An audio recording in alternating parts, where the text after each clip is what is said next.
no one told me I had to wear a hat on the stage. Okay. Thank you, President, and other decision makers on the stage for providing so much content for my speech. It was really difficult to choose which stories to tell. I was curious about how a random nerd like little old me could represent nearly 500 diverse graduates for this special day. To address this challenge, I emailed every single member of the class of 22, legally from the public directory. Some of you, like the typical Hamilton students, enthusiastically responded to my inquiry. Others, also like the typical Hamilton students, never got back to me.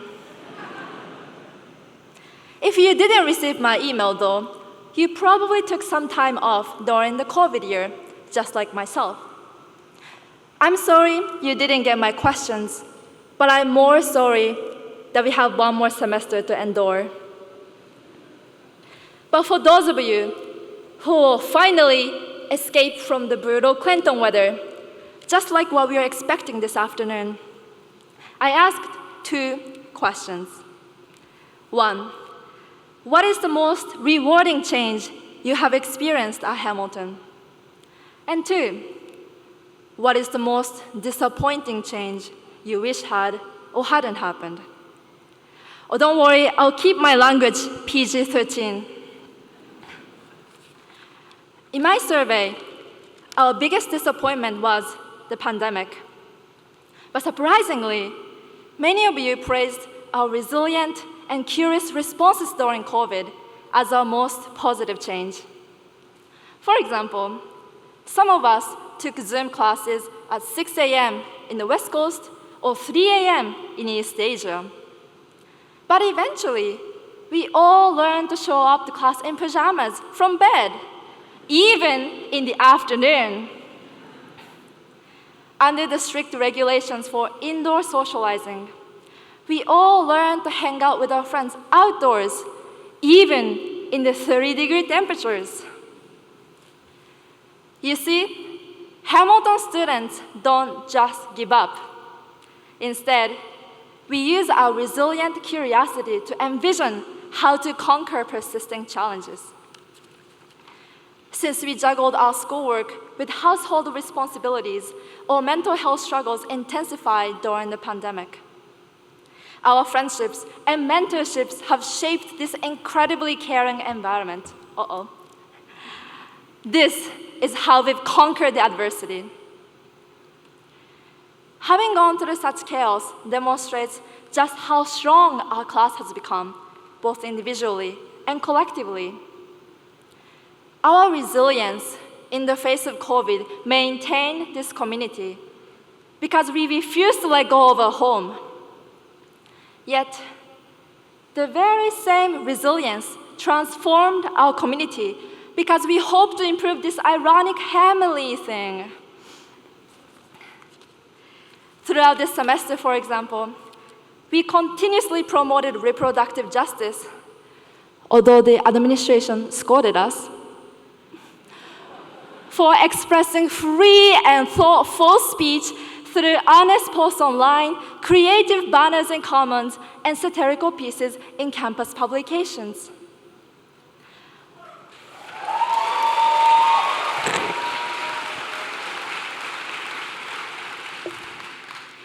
Rather than forcing an oversimplified common ground, we wisely applied the liberal arts principles of critical thinking and effective communication, which Hamilton proudly celebrates, especially in its marketing materials. In this way, our fearless, resilient curiosity always pushed us to question the status quo and seek systemic change. Because Hamilton removed the Boston policy after our class, a large group of students, alumni, and faculty fought for transparency about this decision. Because Hamilton refused to divest its $1.5 billion-dollar endowment from fossil fuel companies. Hundreds of us went on strike for climate justice.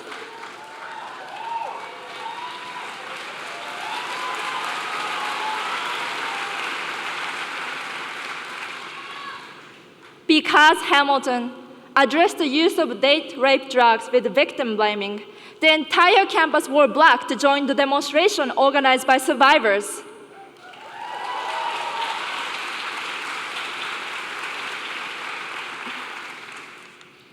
At first, we didn't even know what kind of change was needed. Yet again, our resilient curiosity inspired us to ask critical yet compassionate questions. During the Black Lives Matter movement, leaders of Black and Latinx Student Union collected over 1,600 signatures to petition against a performative diversity initiative, which had excluded experts on campus who had already been working on racial justice for years and decades.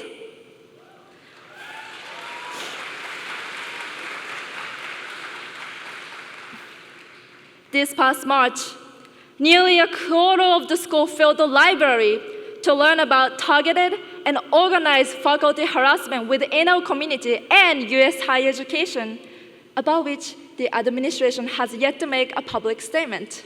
But I just made it now.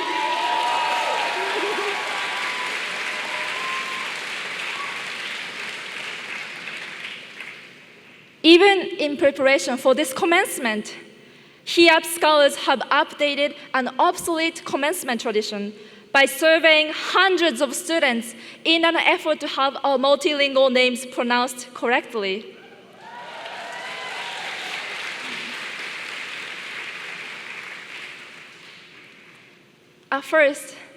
At the end of the day, I am grateful for our Hamilton education that has enabled us to not only recognize these carefully sanitized issues, but also take bold initiatives to make the world more just and equitable.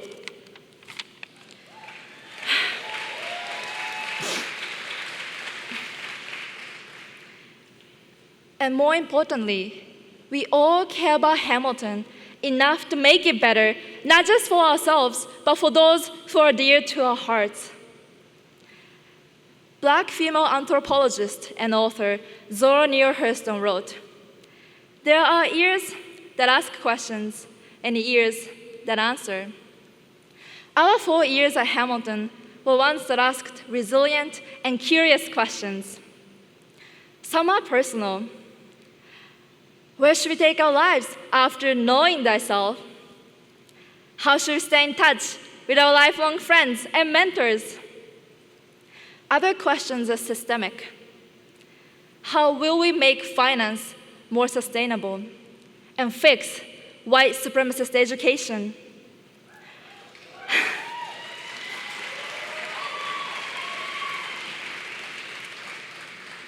How will we combat anti-queer bigotry, body size stigma, and ableist structures?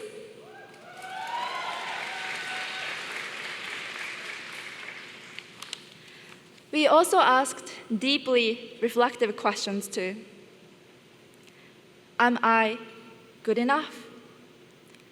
Am I curious enough to confront my own biases while actively learning about issues that might not directly affect me? Am I resilient enough to challenge the very institutions my life depends on, while actively giving up some of my own privilege to support the marginalized?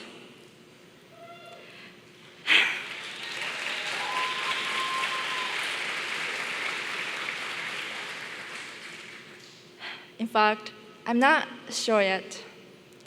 After all these years at Hamilton, we still might not know compelling answers to these uncomfortable yet necessary questions.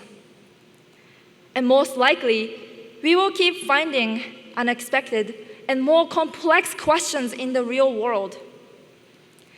But this community has given us every tool and every reason to bravely venture into discomfort.